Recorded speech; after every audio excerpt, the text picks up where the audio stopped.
So now that we know our vitamins, let's talk about how we can combine them. I'm going to present this in what I call the 4 easy steps to remedy. I've alluded to this before. The first thing we're going to do is relate. In other words, we're not going to try and change anything. We're just going to give people space. We're going to give ourselves space to connect to what it is we're feeling. It's almost in a keto mindset with it, where we're not going to block an energy, we're going to actually go with it. And as we go with it and understand it and see it better, we have the ability to redirect it. When we block, we can easily magnify.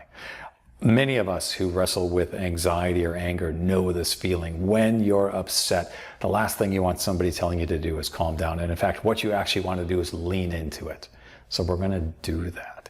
We can do that in as simple as a Wu-Ji stance. So just coming to a standing still place and allowing ourselves to connect to that thing that when we describe it doesn't sound so good, but it is where we are. It is what we're feeling.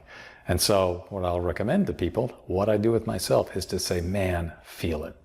There it is. And then we're going to excite the system. In other words, we're going to lean into it even more.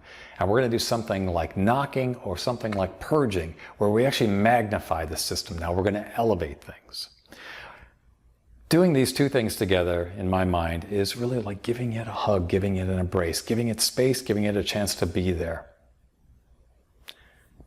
And I think there are times where that's all we have to do, and then it kind of self-corrects. But we're going to take it into a correction with step 3, which is our redirect phase. Here's where we're going to pull in that even breath count. So we're going to pair the inhale, pair the exhale. With movement, they're going to be the same ratio. Then, once we've redirected the system, we're going to lock it in, or do what's called reinforce. And here's where we're going to turn on the vagus nerve and get a little bit better heart rate variability. I gave the example before, pebble in the pond. I think that's a real nice version. There are many things that can be done. The important thing to get is we're going to first relate, then we're going to release, then we're going to redirect, and then we're going to reinforce. That makes our supplement pack. All right, let's try some.